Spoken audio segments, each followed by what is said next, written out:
Hello साथीहरु, के छ हाल खबर? आज हम बताउनु गइरहेको तपाईहरुलाई आफ्नो भोटर लिस्टमा नाम छ कि छैन कसरी चेक गर्ने भनेर।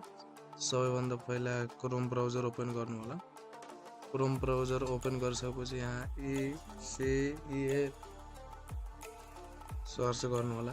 त्यसपछि सर्च गरेपछि सबैभन्दा माथि इलेक्सन कमिसन अफ नेपालमा क्लिक गर्नु होला। क्लिक गरेपछि यो नोटिसलाई क्लोज गरेर अनि अलिकति तल आउनु भयो भने यहाँ भोटर प्री रेजिस्ट्रेसन सिस्टम छ, भोटर रोल साइलेक्टेसन रिजल्ट छ, ए बुलेटिन छ। अनि भोटर रोलमा गएर यहाँ क्लिक गरिदिनु होला।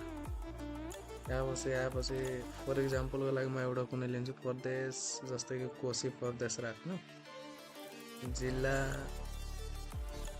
झापा राख्दिए अनि गाउँपालिका नगरपालिका जे भए पनि तपाईँको जे छ त्यही यहाँबाट सेलेक्ट गर्नु होला। भद्रपुर नगरपालिका वाडा नम्बर 3 मतदान केन्द्र स्थल लेको आदर्श आधारभूत जुन विद्यालय भैंसाबाडी तपाईको जुन छ त्यही सिलेक्ट गर्नु होला। सबमिट यहाँ क्लिक गर्नु होला।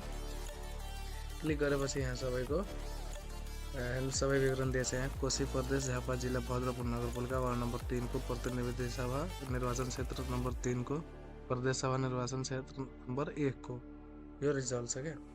अब यहाँ सबैको यहाँ यो भोटर आइडी नम्बर भयो अनि यहाँको नाम भयो अनि उहाँको उमेर लिङ्ग पुरुष कि महिला हो भनेर अनि यहाँ पति पिताको नाम जे भयो भने आउँछ अनि यहाँ पनि पति बुबाको नाम आउँछ।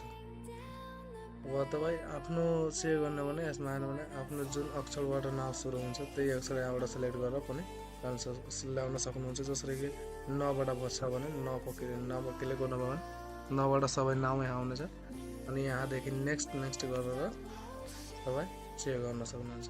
नभए यहाँबाट सिलेक्ट 100 मा गरेर एकैचोटि 100 को लिस्ट यहाँ हेर्न सक्नुहुन्छ। यस्तै हो चेक गर्ने। तपाईँले राम्रो लाग्यो भिडियो भने लाइक सब्सक्राइब अवश्य गर्नु होला। फेसबुकमा हेर्दै हुनुहुन्छ भने फलो गर्नु होला। युट्युबमा हेर्दै हुनुहुन्छ भने सब्सक्राइब अवश्य गर्नु। यस्तै इन्फर्मेसन तपाईँहरूको लागि ल्याइराख्छु। धन्यवाद।